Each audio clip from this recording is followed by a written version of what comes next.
Bom, ele vai falar então, continuando a respeito da questão do tédio, da incapacidade, da distração, da protelação e dos vícios mais diversos que nós pavimentamos como rota de fuga, né? E diz que uma das coisas que mais provocam tédio, apatia, monotonia e às vezes até tristeza profunda e depressão é que a vida fica muito repetitiva, fica muito monótona. E a coisa que mais torna a vida monótona é o vício. O vício, ele te proporciona uma fuga momentânea e depois te deixa no mesmo ponto de onde você partiu. Você não vai ver uma pessoa que ficou 2 horas na internet e voltou o melhor escritor, ou o melhor promotor social, ou o melhor seja lá o que for. Ela te deixa no mesmo ponto que você partiu.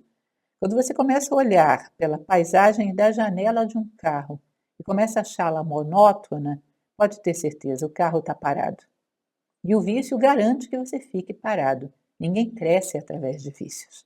Portanto, você fica estagnado, estacionado no mesmo lugar. E isso é terrível para você e para as pessoas à sua volta. Você se torna um chato, repetitivo, sempre no mesmo lugar. Uma repetição sem progresso.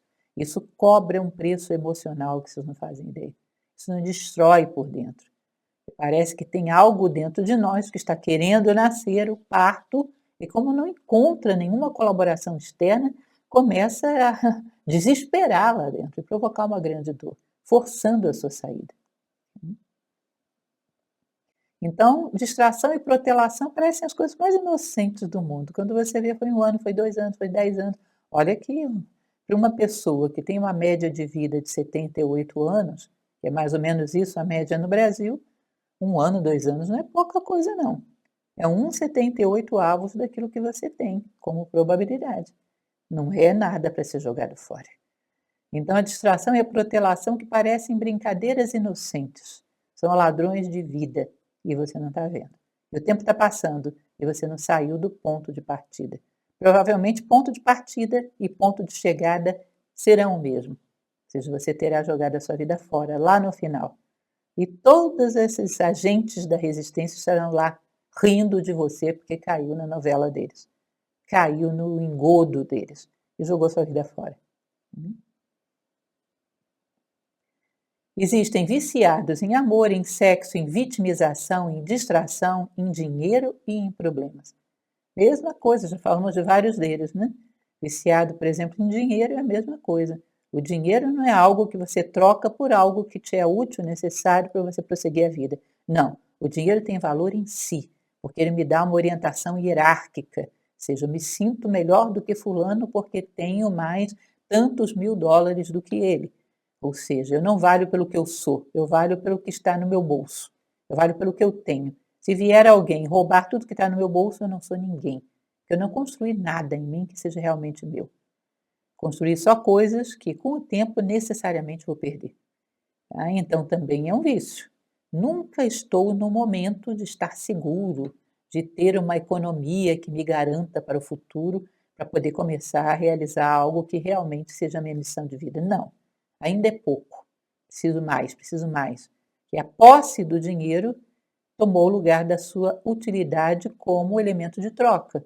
E a tua vida agora reside em ser o homem que tem tal saldo bancário, ser o homem que tem tal coisa. Você acha que alguém assim entra na história? Os homens que fizeram história foram aqueles que deram muito, não aqueles que possuíram muito. Se para ter valor você tem que ter coisas, o valor é das coisas e não teu. E as coisas podem facilmente serem tomadas, né? Então, também o acúmulo de dinheiro é uma rota de fuga, é um vício. Ou seja, é mais uma das ferramentas da resistência, que é muito bem aparelhada, de ferramentas de todos os tipos, de armas de todos os tipos.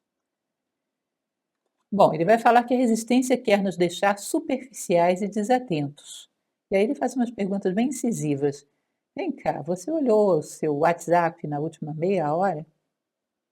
Você deixa a sua conexão de internet ligada o tempo todo quando está se propondo a fazer alguma coisa? Eu gosto, às vezes sou muito amadora, infelizmente, mas gosto de vez em quando de escrever um poema. É algo que me traz muita realização. Você sabe o que é você estar no meio de um poema e tocar aquele plim-plim do WhatsApp? Acabou a sua inspiração. Começa a vir um monte de caraminholas na sua cabeça se for uma coisa importante. É absurdo, é absurdo. Pegou fogo na sua casa, alguém vai te mandar um WhatsApp, isso não tem nenhum sentido. Ou seja, quando você faz esse tipo de coisa, é como se você dissesse para o WhatsApp: "Olha, liga para mim para me salvar, porque eu vou estar no meio de uma enrascada, me salva aí". Ou seja, você já cria coisas, ainda que não esteja consciente, mas propositalmente, para te resgatar de continuar trabalhando, para te salvar, para te jogar uma boia, para que você saia daquela fria, que é produzir aquilo que você nasceu para produzir, realizar-se. Então, respondam essas perguntinhas dele, com toda honestidade. O WhatsApp na última meia hora olhei? Bem provável, né? Sento para realizar algo, internet ligada? Bem improvável. Você pede para ser interrompido, ainda que não esteja consciente disso. E esse parágrafo seguinte que ele fala, eu considerei o mais belo do livro, sem dúvida. Ainda vou agradecer a Pressfield por esse parágrafo. Ele tem horas que ele para com seu raciocínio prático, ele é engraçado, ele tem muito bom humor, ele coloca coisas muito objetivas, é pragmático, mas tem uma hora que ele para tudo e se torna poeta. Essa é a hora que eu o amo mais, ele faz coisas lindas. E esse parágrafo foi o momento dele. Ele diz o seguinte: todos nós, amadores e profissionais, estamos lidando com o mesmo problema, ou seja, temos o mesmo abacaxi na mão, a dor do ser humano. E por quê? De onde vem essa dor do ser humano? Qual é a dor do ser humano? E ele diz: a dor do ser humano é provocada pela condição que nos faz ficarmos suspensos entre dois mundos, sem poder entrar em nenhum. Ou seja, você e eu aspiramos à esfera superior e ela nos chama, mas às vezes nos sentimos muito bem aqui embaixo, no reino dos sentidos. Ou seja, você quer ficar só no reino dos sentidos, começa a vir a angústia. É a criança querendo nascer, você não suporta ficar tanto tempo distante de si próprio, não suporta a chatice de simplesmente sobreviver, sente necessidade de subir. Só que quando sobe demais, você tem medo, e se eu nunca mais voltar lá para baixo? E se o grupo me rejeitar? E se eu me tornar cair no ostracismo, ser considerado um estranho, ninguém me considerar mais como parte do seu grupo, das suas amizades? Ou seja, começa um monte de medos. Aí quando a gente começa a subir, começa a se auto-boicotar. Então nós estamos crucificados entre dois mundos e não conseguimos nem atingir esse cume do qual a nossa alma clama, que nós temos sede dele, quase que uma saudade. É muito bonito isso e ele fala disso no livro. Saudade de um lugar que conscientemente a gente nunca esteve, mas que provavelmente de alguma maneira já esteve. Um determinado mundo onde reina ordem, beleza, justiça, fraternidade, você sente que ele existe, como se tivesse uma lembrança difusa e uma vontade enorme de voltar para casa. Quando você consegue controlar esse contrapeso dos vícios que te puxam para baixo, é como um balão que conseguiu cortar as amarras que o prendem ao chão. Tende a se elevar. Só que quando eleva, começa a ficar com medo da altitude, aí começa a furar o balão com alfinetes. Tá? Então é mais ou menos esse drama, essa dor humana. A dor do ser humano, vejam só, frase de porta de armário, essa é para realmente gravar. A dor do ser humano é que todos somos anjos aprisionados em vasos de carne. Esse vaso de carne a gente ainda às vezes coloca uma armadura por fora dele para ficar mais seguro. Uma armadura de alienação, de massificação, de não pensar por si próprio, de não desenvolver pensamentos nem sentimentos próprios. E aí não tem jeito mesmo. O anjo morre ali como aquele bebê que quer vir à tona. Morre ali encolhido, asfixiado. Tá? Ou seja, a gente resolve aquele problema de Platão da alma prisioneira, mata a alma, porque aí ela não incomoda mais. A nossa dor vem de sermos anjos aprisionados em vasos de carne. Que lindo, Pressfield. Aplausos para você por isso. Que imagem maravilhosa.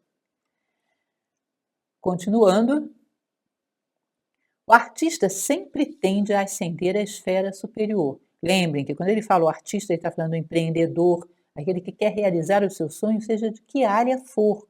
Né? Ele tenta ascender à esfera superior, mas não com drogas, mas com trabalho e amor.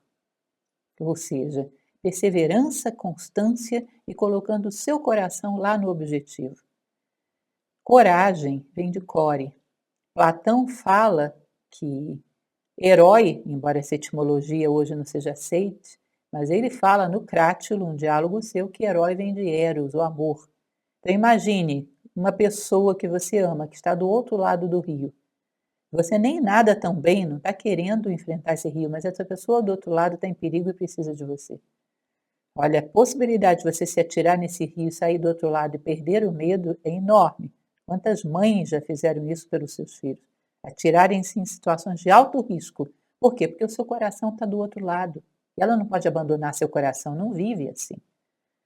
Existe, inclusive, uma passagem oriental que diz que a primeira coisa que a gente deveria fazer quando desperta no mundo, quando a nossa consciência desperta, é colocar o nosso coração aos pés do Senhor do mundo. E aí depois o resto do corpo tem que correr atrás de recuperar o seu coração. Isso é coragem, correr atrás do teu coração. Isso é heroísmo.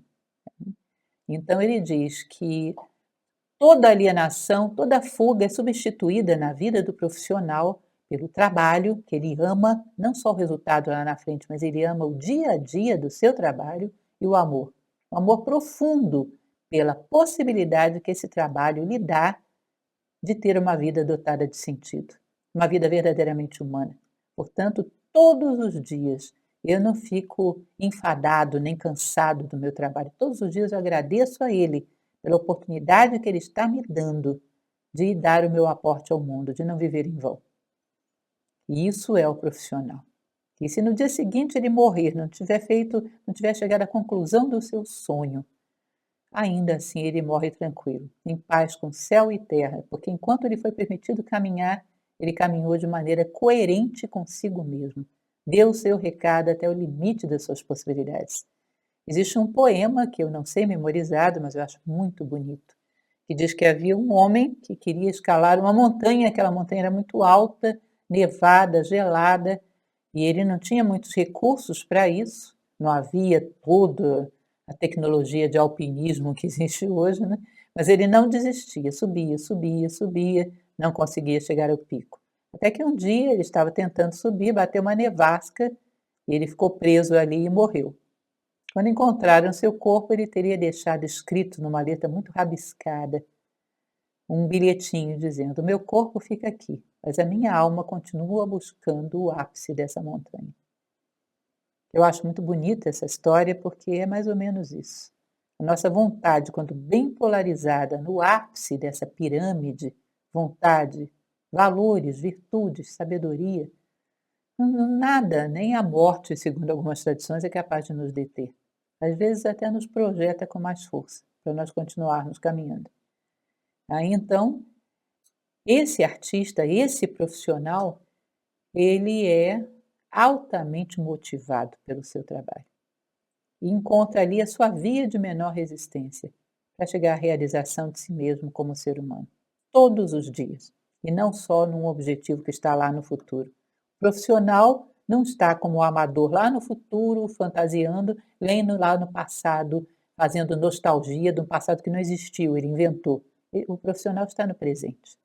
Ai, que saudade daquele tempo que era tão bom. Se a gente trasladasse essa pessoa na máquina do tempo, ela veria que aquele tempo era tão infernal quanto o atual, carregado de problemas do mesmo jeito. Esse passado idílico foi inventado. E esse futuro idílico não vai ser alcançado, porque você não alcança grandes coisas no futuro com um presente ausente, vazio e destituído de qualidade. O profissional está no presente, corpo, mente e alma juntos no presente. O amador sempre está ou no passado ou no futuro. É também uma ferramenta de fuga. E ele vai falar da esfera superior. Platão dizia que a esfera superior, que ele chamava de plano das ideias, é de perfeito amor, verdade, justiça e beleza. Então, o artista que busca isso, ele procura invocar a magia desse seu objetivo para atuar agora, nesse momento. Então, é como se você tivesse um ideal lá em cima e a sombra desse ideal aqui embaixo. Temos o ideal humano e a sombra desse ideal que somos nós. O que é a evolução? Correr atrás de fazer com que nós vamos nos aperfeiçoando e que nosso reflexo no mundo, que é a nossa personalidade, seja cada vez mais a imagem e a semelhança daquele ideal que nos gerou. Porque a gente começa a receber reflexo de várias outras coisas, vai se deformando. às vezes fica mais animalizado do que humano, tá. Platão fala muito sobre isso no mito de Glauco, o Glauco marinho, não vou contar aqui para não fugir muito do assunto.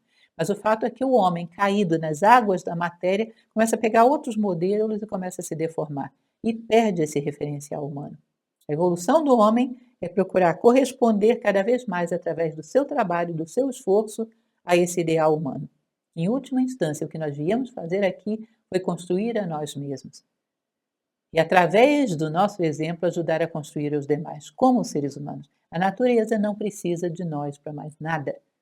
Máquinas voadoras, ela tem cometas, planetas, estrelas, tudo voando para tudo quanto é lado. Ela já fez velocidades altíssimas, ela já fez a velocidade da luz. Ela não precisa da gente para isso.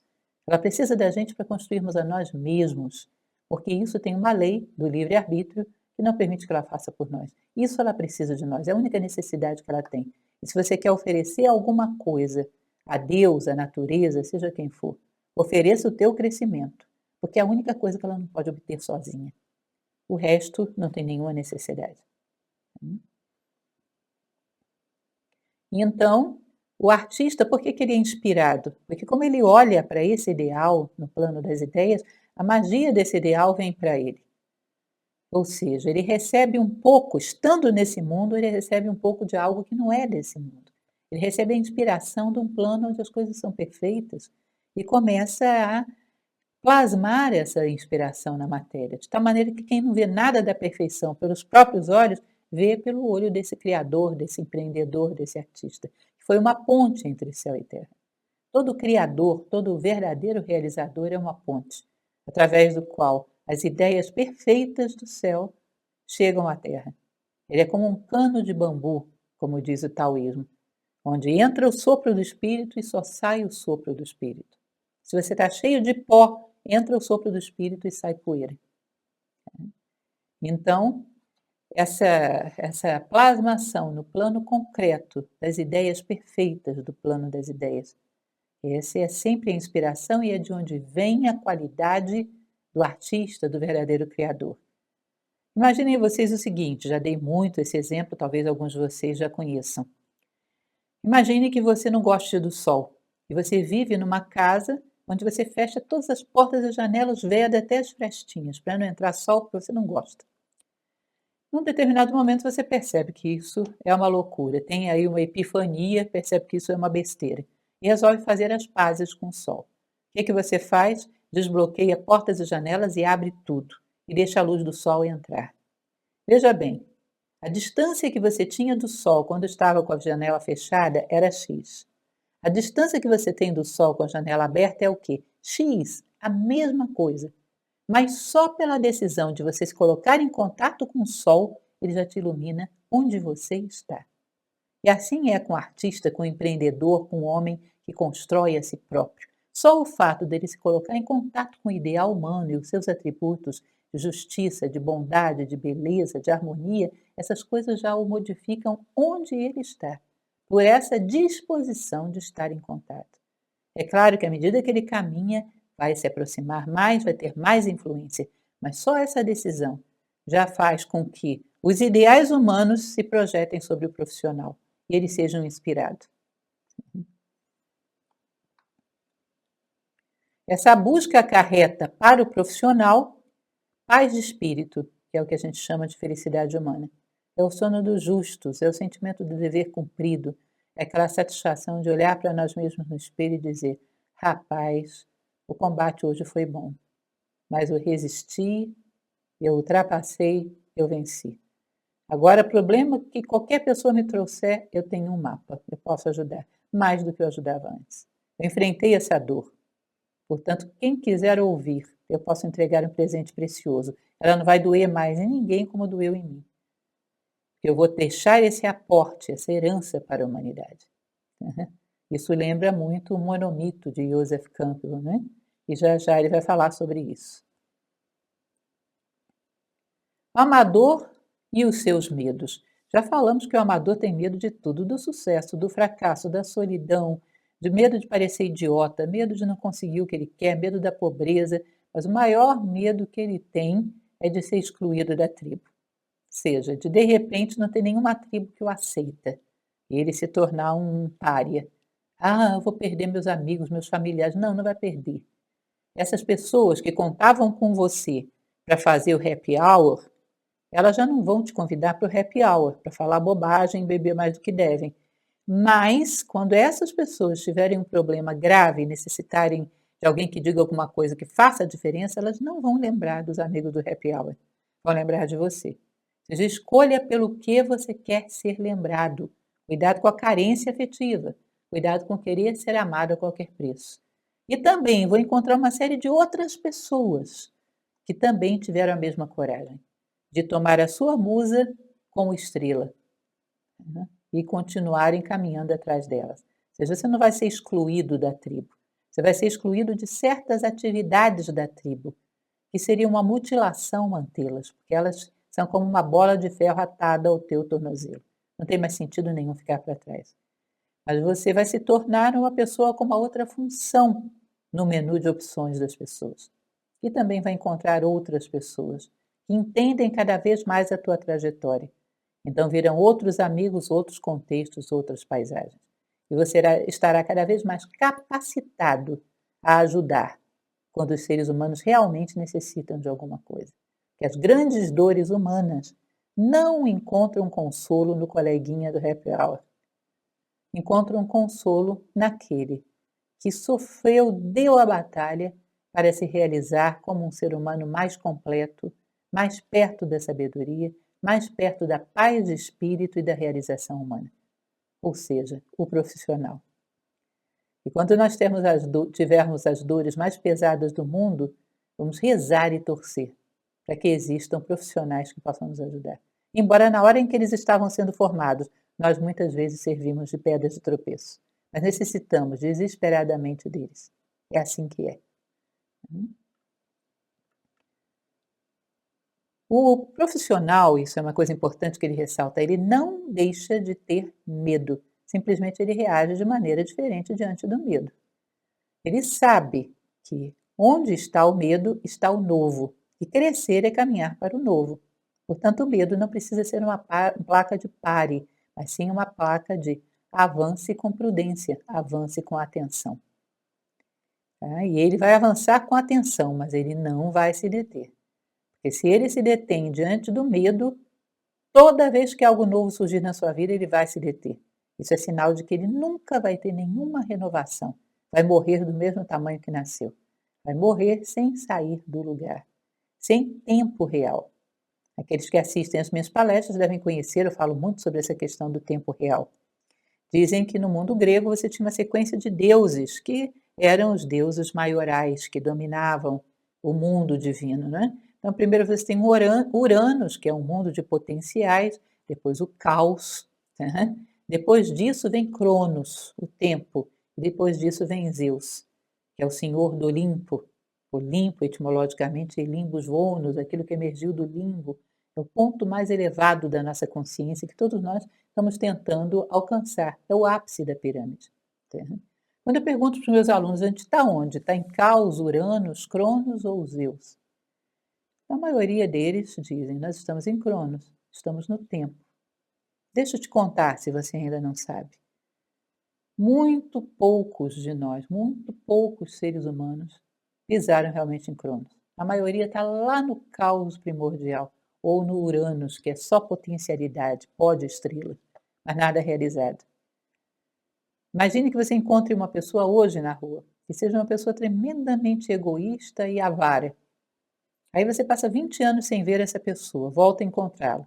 Ela está mais gordinha, caiu o cabelo, mas como ela é tremendamente egoísta e avara, não houve tempo para essa pessoa. Não passou tempo real, só passou tempo de relógio. Porque tempo real é medido por avanços em direção ao ideal humano. E ela não saiu do lugar em relação ao ideal humano. Né? Então, o profissional é aquele que está em Cronos, de olho fixo no Olimpo, mas em Cronos, e adorando cada passo do caminho, adorando cada dia que Cronos lhe oferece. Não está ansioso pelo Olimpo, tem o Olimpo como referência de direção, mas curtindo cada passo e a realização que cada dia no tempo real pode lhe trazer. Tá? Então ele vai falar, continuando, falando do amador, que o amador é um narcisista. E isso é uma coisa, infelizmente, muito verdadeira. Para quem já leu A Guerra da Arte, como superar seus limites internos lá no início, vocês lembram que existe uma orientação hierárquica. O que é a orientação hierárquica? A pessoa fica o tempo todo olhando para fora. O que os outros desejam que eu faça? Para eu fazer o que eles querem e fazer sucesso. Eu não tenho nenhuma vocação, eu quero fazer sucesso, ganhar dinheiro e me destacar, ter fama e fortuna.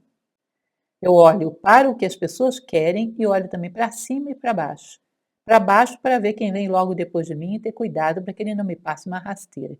Para cima para ver quem está imediatamente superior a mim e ver como eu passo uma rasteira nele. O tempo todo competindo e querendo dar só aquilo que as pessoas gostam e não o que elas necessitam. Essa é a orientação hierárquica. Ele já dizia lá na primeira parte que as musas odeiam orientação hierárquica. E um amador é assim, é um narcisista. Ele fica vaidoso quando a sua sorte aumenta e fica arrasado quando a sua sorte baixa. Ele não se realiza pelo trabalho, mas pelo reconhecimento. Ele necessita da adulação, da fama, do reconhecimento.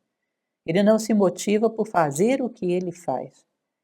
Se vocês fizerem uma estatística, eu já li uma estatística a esse respeito, cerca de 70% a 80% dos grandes homens da história em todas as áreas não foram reconhecidos pelos seus contemporâneos. E nem por isso deixaram de fazer o que tinham que fazer. Agora, imagine você, por exemplo, um Mozart. O Salieri valia 1000 vezes mais do que ele. Tá? E ele não deixou de compor por causa disso, não deixou de realizar a sua obra enquanto a sua curta vida lhe permitiu. Imagina Mozart estar no meio da lacrimosa, que é aquela coisa divina, divina, que é a lacrimosa do seu Requiem. Ele para no meio do caminho e diz: Nossa, como isso está chato, que hora vai terminar? Se isso teria sido grandioso dessa maneira. Ou será que as pessoas vão gostar disso? Teria sido vulgar, como se diz que eram as criações de Salieri, músico de corte. A banalização da vida é aquilo que os gregos diziam que a grande arte do homem é roubar momentos do banal para o sagrado, roubar momentos de Cronos para Zeus. Então, os homens que fizeram coisas dignas de nota, eles não tinham orientação hierárquica. O profissional não tem orientação hierárquica. Ele se realiza naquilo que ele faz no dia de hoje, no agora. É o que Pressfield chama de orientação territorial. Ele se alimenta do seu próprio trabalho, como se fosse um banco no qual você depositou uma quantia de energia e de motivação. Ele te devolve isso sempre que você necessita. Tá? O amador é hierárquico, é superficial, narcisista e competitivo. Uma das coisas que caracterizam, muito a ver com o que a gente já falou, o amador, é que ele precisa ser valorizado por terceiros. Portanto, o que ele vai fazer é o que está na moda, o que agrada. Não é o que as pessoas necessitam, o que as pessoas querem. Platão tem uma passagem muito interessante na sua República. Ele fala que um demagogo, um mau político, é como se fosse uma pessoa que trabalha num zoológico e fica olhando um macaquinho que está preso. Ele vê que o macaco gosta de comer num canto da jaula, e que gosta de dormir no outro, e que gosta de comer certas coisas mais do que outras. Observa os vícios do macaco, ainda que aquilo não seja muito bom para ele, mas o que ele gosta. E aí ele constrói uma plataforma que diz: se for eleito, todos dormirão nesse canto e comerão nesse canto. Ou seja, ele oferece o que os outros querem e não o que os outros necessitam. Imagina você um pediatra assim. A criança entra com uma infecção de garganta violenta que pode disseminar. Tem que ser um medicamento injetável e rápido. Não, a criança não vai gostar de mim. E eu preciso que ela goste de mim, então vou dar xarope de morango. Mata a criança, não é isso? Você consideraria isso um pediatra? Não, isso é um manipulador, é um demagogo. Mas nós não transplantamos esses bons exemplos simbólicos para outros setores da vida. Então, ninguém que é criador, ninguém que realiza a sua natureza, ninguém que aporta alguma coisa válida ao mundo é um lacaio da opinião das pessoas. Não faria nada que perdurasse por muito tempo, nem a sua vida como um todo. Normalmente ele, se viver muito, assiste a própria derrocada das suas ideias e das suas criações. Não aporta valor ao mundo. Reitera e alimenta os vícios do mundo. Para isso não precisa, para isso já tem demais. Inclusive é um mercado muito competitivo. E ele teme, como nós já falamos, abandonar e frustrar as expectativas da tribo, porque é impositivo no nosso momento histórico. Você tem que pertencer a uma tribo. Ainda que você tenha que deixar a sua identidade, a sua vocação, o seu nome interno pendurado na porta, para poder vestir o uniforme da tribo. A tribo não admite que você pense por si próprio, haja por si próprio, não. Tudo está padronizado, pensado e sentido. Confesso a vocês que eu já ouvi algumas vezes, e é uma coisa que me deu uma profunda tristeza, de ver certos jovens dizendo que não gostam de pensar, têm preguiça de pensar, querem é curtir a vida. É uma estupidez de um tamanho tal que eu não consigo imaginar como alguém fez um ser humano chegar a esse ponto. Como ele fez isso consigo mesmo, inclusive. Bom, nós nos distinguimos de Neandertal, começamos a evoluir por quê? Sapiens. A característica sapiens tem mais a ver com sabedoria do que meramente uma razão que cria coisas e mais coisas, às vezes não tão necessárias assim. Será possível que a gente se precipitou e a gente não era sapiens ainda? Quem somos nós, então, afinal de contas?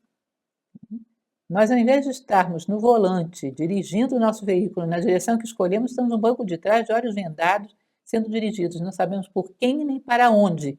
E só exigimos que o banco de trás seja confortável e que o menu servido seja saboroso. E nada mais. Trocamos viver por uma bajulação barata, por prazeres baratos. Deixamos de viver e só sobrevivemos. Então, o medo de frustrar a expectativa da tribo, que exige a tua identidade como preço, é um medo impeditivo para alcançar algum nível de identidade própria, de ideias próprias e criações próprias. Se todos da humanidade tivessem esse medo, estaríamos na Idade da Pedra. Nem mesmo as invenções tecnológicas teriam sido feitas, porque uma pessoa que sai para inventar alguma coisa está quebrando a inércia da tribo. Ou seja, se esse medo prevalecesse na história da humanidade, nós estaríamos perdidos, porque não haveria evolução em campo nenhum. Felizmente, houve uns corajosos aí pelo meio do caminho. E se nós não formos um desses corajosos, a nossa vida vai ser jogada na vala comum dos derrotados pela resistência. Infelizmente, que não fazem diferença nenhuma, nem para o mundo, nem para si próprios. O amador teme a solidão e o silêncio, porque, como falei para vocês, solidão e silêncio faz com que ele tenha que confrontar consigo mesmo, ele tem um medo terrível. Eu digo na minha palestra sobre a solidão que tem pessoas que você sabe perfeitamente quando elas estão sozinhas em casa. Elas ligam a televisão e o som ao mesmo tempo, no máximo volume, e ainda vão para o telefone. Precisam ter estímulos que a puxem para fora. Tem medo do encontro consigo mesmo. E isso é uma coisa terrível. Há mais solitários na grande São Paulo do que numa cidadezinha de 10 mil habitantes. Porque a solidão não é estar desacompanhado do outro, é estar desacompanhado de si próprio. E nós não suportamos a nossa própria companhia. Porque vamos ter que confrontar o fracasso em tudo que a gente pensou ser, sonhou ser e que deixamos para trás. Tá? Então, ele constantemente foge da sua vida interior, o amador. Busca distrações o tempo todo e valoriza a superficialidade. Sabe, cultura de Twitter, cultura de, sei lá, de qualquer outra rede social, sabe falar de 1000 dados que não acrescentam coisíssima nenhuma, nada. Eu recomendo a vocês, nós esquecemos muito nos nossos dias um dos grandes patrimônios do Brasil, que é Machado de Assis. Leiam a teoria do medalhão. Leiam, isso existe como domínio público. Leiam a teoria do medalhão. É um pai instruindo um filho de como falar para ter uma certa presença nas rodas sociais, mas não dizer absolutamente nada, não ter convicção nenhuma, não ter profundidade nenhuma. Se ele tiver alguma convicção, alguma profundidade, ele vai ser expulso da tribo e não vai conseguir ser o medalhão. Que vontade de traduzir isso, mandar para o Presfield, que Machado de Assis é grandioso. E esse conto dele espelha perfeitamente isso. Assim como também tem um outro que fala sobre o alferes, também vale muito a pena, que fala de coisas muito parecidas com isso. Okay? Então ele vai dizer que lugares onde reina a superficialidade são paraíso do amador. Ele vai estar sempre ali, jogando conversa fora, sempre fora, nada dentro. Bom, outra coisa característica do amador, imediatismo. Tudo que tem que ser agora. Ele é incapaz de adiar a sua satisfação. Ele quer coisas rápidas. Fast food intelectual, fast food de prazeres, tudo tem que ser muito rápido. Ele é incapaz de trabalhar com perseverança e constância para construir coisas maiores. Não tem paciência, é um ansioso. Imagine vocês colocar um amador construindo as pirâmides do Egito. Várias gerações que passaram por ali sabiam que não veriam aquela obra pronta, que construiriam para deixar como um depoimento para o futuro, para que o homem do futuro pudesse ver a grandeza dos sonhos dos seus antepassados. Sabiam que não iam ver pronto e trabalhavam com o mesmo empenho, com a mesma entrega. Longe disso, um amador. Ele é incapaz até de plantar uma planta que demore muito tempo para crescer. Os frutos têm que ser para mim. Ou seja, imediatista e extremamente egoísta, incapaz da satisfação adiada, ou seja, condenado a só fazer coisas pequenas, medíocres. O amador, o viciado e o obsessivo querem tudo agora. Agora acontece que quando eles obtêm o que queriam, caem numa apatia terrível, porque percebem que aquilo ali não mudou sua vida em nada. É que nem cachorrinho correndo atrás do pneu, vocês já viram isso? Correm feitos loucos atrás do pneu do carro, da motocicleta, e de repente o carro e a motocicleta param. Ele fica lá com aquela carinha boba, não sabe o que fazer com o pneu. A graça era correr. Na hora que alcança, não tem valor nenhum. Quem explorou isso muito bem recentemente foi aquele filme da Disney, esse mais novo, Soul, desenho animado, animação da Disney. O rapaz conseguiu tudo o que ele queria, ficou aquele vazio. E percebeu que uma corrida desabalada atrás de um objetivo, nenhum objetivo é tão grande assim que valha todo esse tempo de vida vazio e ansioso. O valor da vida está em cada dia, corpo, mente e alma juntos. Então, o amador quer tudo agora, que é normalmente indiferente ou insensível aos outros. Como eu falei para vocês lá atrás.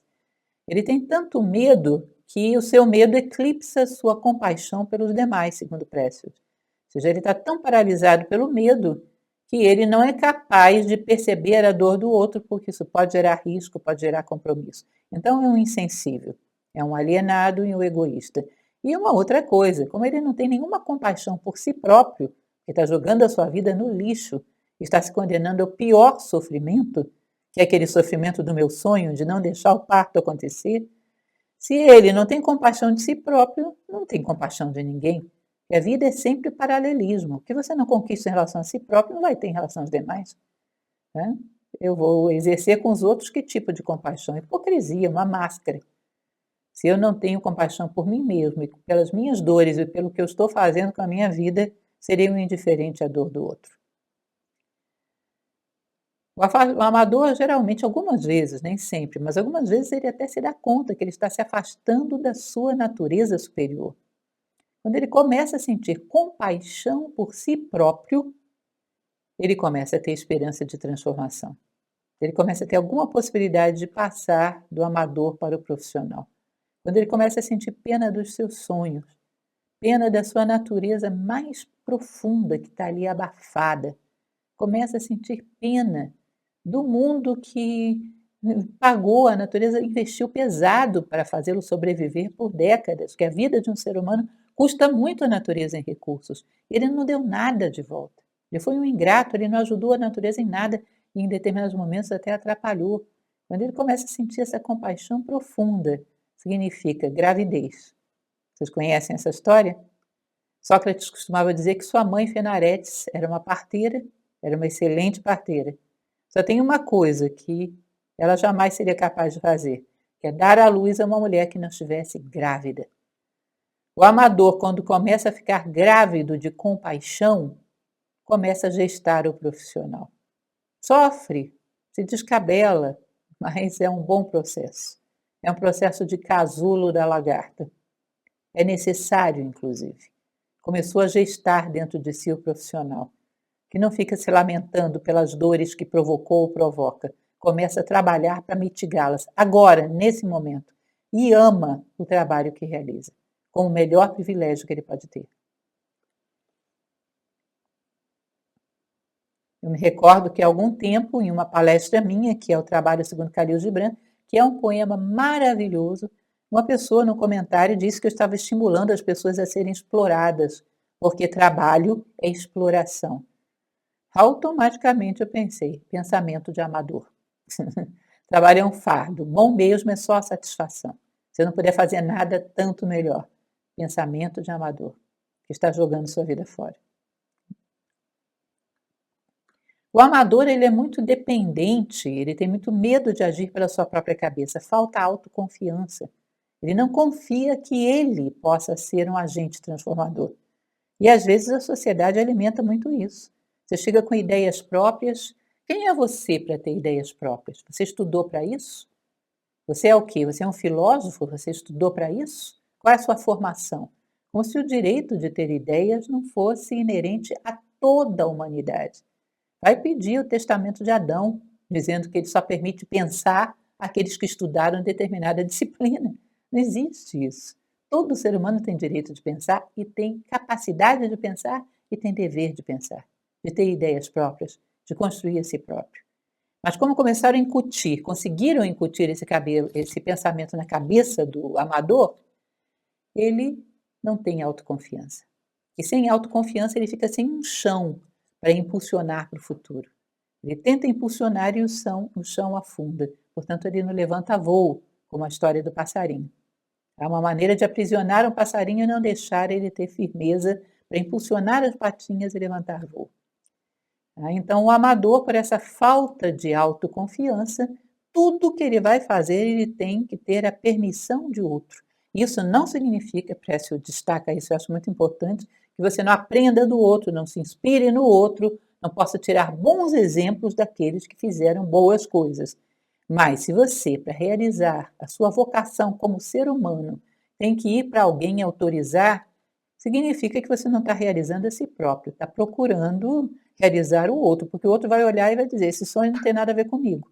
Ele vai condenar, a menos que seja alguém dotado de uma certa sabedoria, vai condenar aquela parcela do teu sonho que não tem a ver com o sonho dele, embora o sonho final seja um só para toda a humanidade.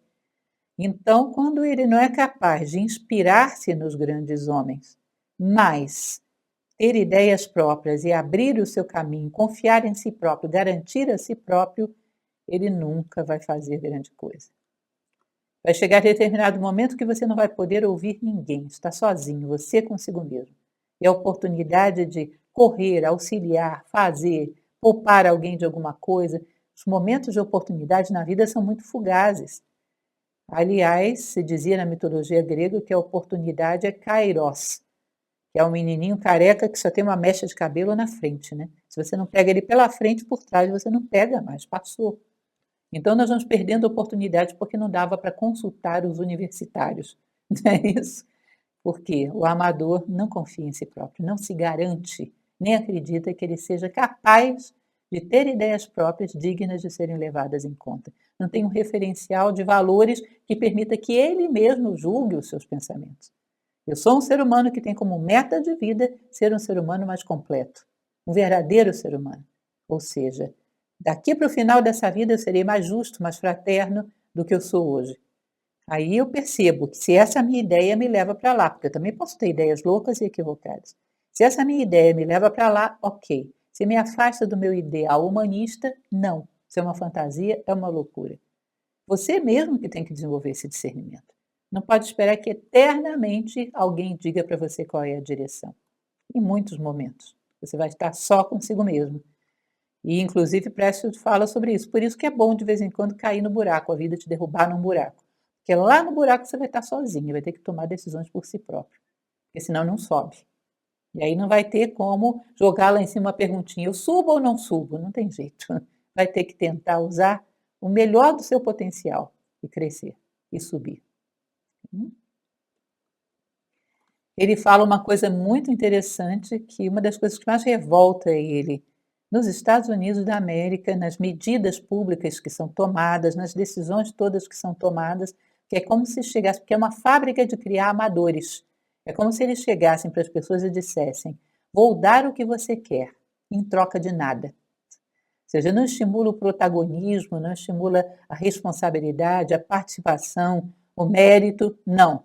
Só fica quietinho aí, cumpre só o seu script básico, que a gente vai dar tudo o que você quer sem você precisar fazer nada. E as pessoas acreditam e ficam com essa síndrome do salvador da pátria. Vem um problema, fica todo mundo quietinho. Não procura a oportunidade de fazer o seu melhor, ainda dentro de uma fronteira muito pequena de possibilidades que tenha. Porque o mundo é sempre uma fronteira pequena. A vida é uma fronteira pequena. E a gente tem que tentar, dentro desse pequeno palco, dar o nosso melhor. Mas não. Me ensinaram que eu só tenho que ficar quietinho, porque o grande líder salvador, ou os grandes líderes salvadores, vão resolver tudo por mim. Fica quieto que eu te dou tudo o que você quer. Ele diz que esse tipo de política é contra a cultura, não cultiva as sementes de humanidade, não faz o homem se desenvolver. É uma demagogia, é uma exploração da debilidade do outro e não deixa ninguém crescer. Continuando, o sinal inequívoco do amador para a prece é: tudo só vai começar amanhã. Isso é aquilo que a gente chama de procrastinação. A procrastinação, como a gente já falou, ela é traiçoeira. Porque ao invés de eu dizer não vou fazer nunca, eu digo vou fazer na segunda-feira. Só que a segunda-feira não chega nunca, não era dessa semana, era da outra, da outra, da outra. Ou seja, vou fazer amanhã é a especialidade do amador. Do profissional é estou fazendo agora, nesse momento. Vou me comprometer, já estou comprometido. Vou caminhar, já estou caminhando. Ele gosta do presente. O profissional ama o presente, enquanto o amador é um procrastinador e usa essa procrastinação como uma desculpa para nunca fazer nada. Que a segunda-feira, a tal segunda-feira idílica, não chega nunca. Précio fala, nós já comentamos inclusive numa outra ocasião, ele se reitera aqui no mesmo assunto, que às vezes exílio, fracasso, banimento, pode ser uma coisa boa, porque quando você cai no fundo do poço, tem que decidir por si próprio. Então, os piores momentos da tua vida podem ter sido provocados por essa tua necessidade de alma, essa tua sede de alma, que queria que você começasse a levar a vida a sério. Quem me jogou no poço foram os meus inimigos, não foi tua alma. Ela estava cheia de você ficar parado no mesmo lugar e se matando, sem nenhum sentido, sem nenhum propósito. Ela te jogou no buraco. Quando você chega lá em cima, quando sai desse buraco pelo próprio esforço, acreditando em si próprio e tendo uma meta humana digna, quando você se torna um profissional, você percebe que foi a melhor coisa que ela poderia ter feito por você, que nem a vaquinha no abismo, no precipício. Ele insiste na questão da carreira e ele tem razão. Ele fala, às vezes você escolhe uma carreira por ela ser uma metáfora da tua realização. Então você pensa que uma coisa vai substituir a outra. Ele mesmo fala de si. Seu sonho de ser escritor, que vem desde sempre, ele considerava o escritor uma pessoa forte, aventureira, capaz de desbravar um mundo inteiramente desconhecido. Mas morria de medo de ser escritor. Sua máquina metida lá no fundo do bagageiro da sua caminhonete, com um monte de tralha por cima, morria de medo. E o que ele foi fazer? Foi ser caminhoneiro. Sabe por quê? Caminhoneiro é uma coisa viril, desbravadora, enfrenta estradas desconhecidas, enfrenta cidades desconhecidas. E ele, num determinado momento, percebeu que aquilo era uma metáfora barata, era uma cópia vulgar, uma réplica vulgar do seu verdadeiro sonho. E que aquilo não ia realizá-lo. Ele achava que a vida era uma aventura e que cada vez que ele partia para um novo lugar, ele ia chegar a algum lugar. Ele não ia a lugar nenhum. Ele estava andando em círculos. Era uma metáfora mal acabada do desbravador que ele queria ser na frente da sua máquina de escrever. Ele diz, olha a sua profissão, olha a carreira que você escolheu. E dá uma olhada se ela não é metáfora de alguma coisa. Aí você pode encontrar um símbolo daquilo que realmente te realizaria. Aquilo que realmente te realizaria, ir para o trabalho, era uma festa. Ele conta uma história que eu achei muito interessante de um cidadão que era criador de cavalo de corrida. E ele foi ver o método revolucionário, porque seus cavalos eram todos campeões, e diz, olha, a maioria das pessoas bota um chicote na mão do hóquei e manda bater para o cavalo correr. Eu não faço isso de jeito nenhum. Eu pego esses cavalos jovens e coloco eles para gostarem de correr, soltos, serem provocados a correr, tomarem aquilo como uma aventura, serem recompensados por correr, adorarem correr. Chega uma determinada hora que eles querem correr e eu seguro. Não, hoje não mais. Só amanhã. Eu quero amanhã, quando eu soltá-los, que eles adorem correr e saiam numa desabalada louca, porque correr é a coisa mais divertida e gostosa que eles conhecem na vida. Não quero nunca que eles vão até a exaustão e que identifiquem corrida como exaustão, como dor de chicotada no lombo ou coisas desse tipo. Nunca seriam bons. Eu quero que eles gostem da corrida, de tal maneira que eu tenha que parar, mas eles queriam mais. Vejam que coisa incrível! E diz que eram cavalos campeões e ninguém conhecia o método dele. Isso é aquilo que eu chamo de interesse intrínseco. Às vezes os garotos estudando para vestibular ou para concurso, para algum emprego, odiando estudar, achando aquilo ali uma coisa chatérrima, 10 horas por dia se torturando em cima daquilo. Eu digo, olha, se você aprender a amar o conhecimento, estudando 5 vezes menos, você tem melhor resultado. Interesse intrínseco pelo presente, pelo que está debaixo dos teus pés, pelo que está na tua mão, pela vida presente, pelo momento presente. Mente, coração e alma juntos aqui, mente, corpo e alma juntos aqui. Quem tem isso faz maravilhas. E você tem que encontrar a sua forma de fazer isso, porque quando você se posiciona, aquilo que eu realizo tem tudo a ver com aquilo que eu quero realizar, isso se estende para toda a sua vida, isso é uma filosofia de vida. O que eu quero da minha família? Ah, tomara que as crianças cresçam logo, porque elas dão tanto trabalho. Não, eu quero o dia de hoje das minhas crianças. Ah, tomara que fulano, meu cônjuge, perca essa mania, porque isso me irrita tanto. Não, deixa eu aprender com essa mania dele. Porque se eu aprender com essa mania dele, de repente eu posso ajudá-lo a sair daí. O dia de hoje tem um mistério ímpar e irrepetível, que nenhum outro vai trazer de volta. E esse é o grande segredo. Existe um poema lindo que se chama Ítaca, de um poeta grego chamado Constantinos Cavafis. Procurem esse poema na internet. O que Cavafis vai dizer, foi um poeta do século passado, ele vai dizer que quando você vai rumo a Ítaca, não se apresse em momento nenhum. Quando você parar no Porto dos Fenícios, vá em todas as barracas ver as belas mercadorias. Quando você parar no Egito, vá atrás de todos os sábios para aprender o que eles têm para ensinar.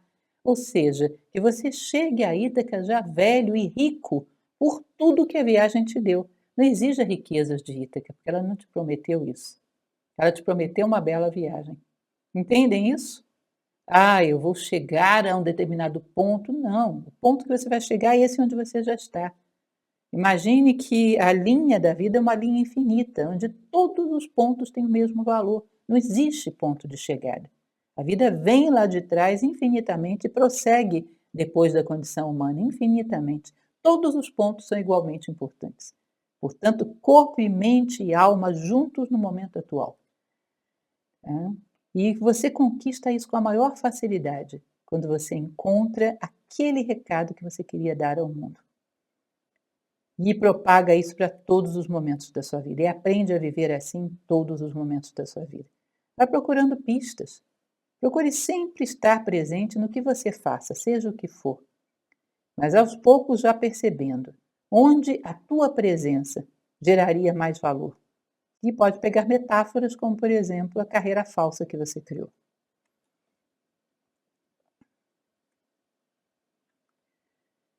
Bom, o profissionalismo muda toda a vida da pessoa. Lembram que ele falou que não é um processo fácil.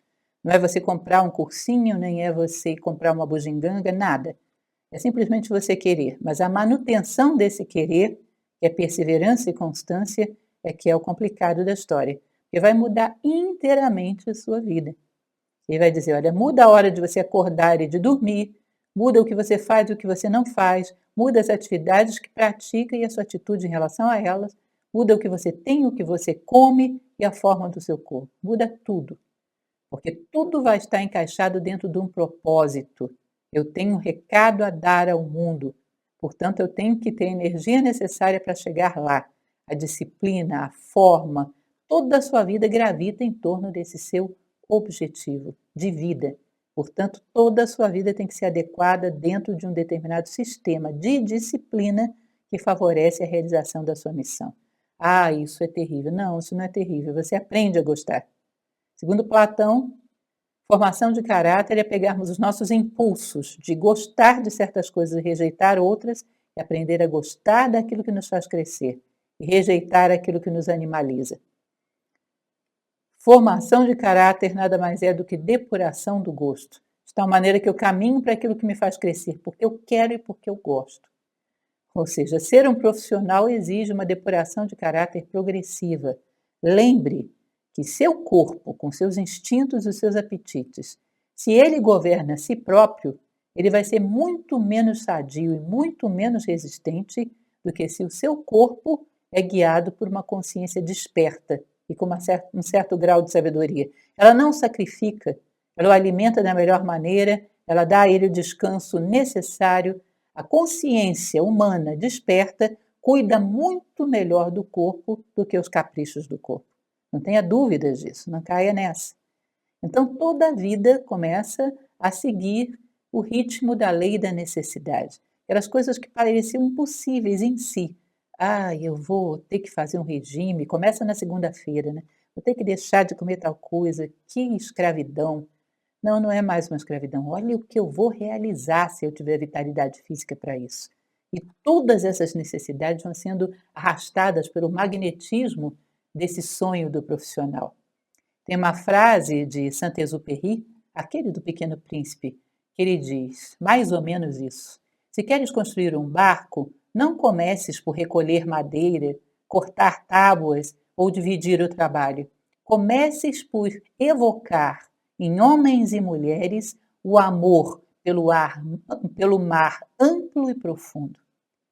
Ou seja, antes de você sair cortando tábua, trazendo madeira, distribuindo o trabalho, comece por evocar em homens e mulheres o amor, a ânsia por mares amplos e profundos. Você aspira aos fins, você aspira aos meios. E cada momento passa a ser glorioso. Cada realização passa a ser gloriosa. Então, a soma de todas essas coisas é necessária para resultar um profissional. Ele percebe o profissional, que é outra coisa interessante, que ele trata muito lá no primeiro livro, ele percebe que quando ele começa a ser fiel aos seus propósitos, a organizar a sua vida, a amar a ordem, e perceber que na ordem você encontra liberdade, você encontra beleza, ele começa a ter uma reação estranha das pessoas à sua volta, seus amigos, seus parentes, porque todo aquele que está sendo derrotado pela resistência, quando vê alguém que está sendo vitorioso, não é conscientemente nem por maldade, ele se sente incomodado, porque isso prova que ele poderia reagir também, e não reage. Ele mesmo, Précio, de lá na Guerra da Arte, ele diz, existe um acordo tácito para permanecermos todos mergulhados na lama juntos. Quando alguém reage, é tido como um traidor. Então você percebe que essas pessoas se sentem incomodadas, porque eles estão sendo sabotados pelos seus medos e você está enfrentando os teus e está vencendo. Que não se deixe intimidar por isso, como já falamos lá atrás. Você não abandona essas pessoas, você oferece um ombro amigo se elas resolverem crescer. E também vai encontrar novos amigos que estão na mesma batalha que você, lutando e crescendo. Existe uma máxima que eu uso sempre, sempre para mim, ela é super interessante. Qualquer pessoa que você queira ajudar, você tem que chegar para ela e dizer: para subir, conte comigo. Para descer, desça sozinho. Não pense que a solidariedade, fraternidade ou amor apoiar os vícios de uma pessoa, apoiar as besteiras que ela faz. Você simplesmente está se agarrando a ela na queda, desperdiçando a sua vida em vão e fazendo com que a queda fique até mais rápida, porque ficou mais pesada. Para subir, conte comigo. Para descer, desça sozinho. Você sempre deve garantir isso às pessoas que você ama. E deve procurar amar o máximo de pessoas possível, é claro, porque disso se trata. Estamos em busca da unidade. Um dia temos que descobrir que a humanidade inteira é a nossa família. E temos que perceber que existe um espaço vazio no nosso coração, que nós ainda não ocupamos, mas que, por definição, cabe toda a humanidade e toda a natureza aí dentro. Tornar-se um profissional, então, é difícil. E ele reitera aquilo que já foi dito. Nós não faríamos, nenhum de nós, se não tivéssemos sido forçados a isso. Portanto, teve uma mão invisível que chegou na nossa vaquinha e, pumba, empurrou no precipício. Provavelmente é a mão da nossa própria essência, do nosso próprio eu divino, que necessita demais que você faça esse segundo nascimento, esse segundo parto. Essa semana estava gravando a minha participação, minha leitura comentada do Corpus Hermeticum, e no capítulo 13, o Corpus Hermeticum, um dos livros mais tradicionais da humanidade, fala desse segundo nascimento, como um momento glorioso da vida. Quando você nasce em nous, quando você nasce na sua essência divina, ou pelo menos começa a caminhar para ela. O profissional não é aquele que nasceu no plano da essência, mas é aquele que está fortemente comprometido com esse plano, como um náufrago que está jogado em alto mar. Ele é um joguete na mão das marés. Mas se existe uma ilha lá distante, e nessa ilha está amarrada uma corda, e a ponta dessa corda está flutuando perto de você, se você pega essa ponta dessa corda e não larga e vai com ritmo, responsabilidade, sem pressa e sem pausa, tracionando, você já não é mais um joguete na mão das marés. Você não está em terra firme, você está fortemente comprometido com o caminho que te leva à terra firme. Esse é o profissional. Enquanto que o amador é um joguete na mão da correnteza. A mesma coisa eu falo em relação ao filósofo. O sábio está em terra firme. O filósofo está preso a essa corda. Ele vai tracionando com ritmo, porque o ritmo garante a vida. Com o ritmo ele vai tracionando e um dia chegará à terra firme, que é a sabedoria. Seu corpo vive por conta do ritmo do coração, do ritmo dos pulmões, do ritmo peristáltico dos intestinos, enfim. O corpo inteiro, a vida inteira é impulsionada por ritmo. O profissional é aquele que assimila esse ritmo do corpo na alma. E tem vida, dá vida nesse plano também, porque onde há ritmo, onde há ordem, começa a promoção da vida.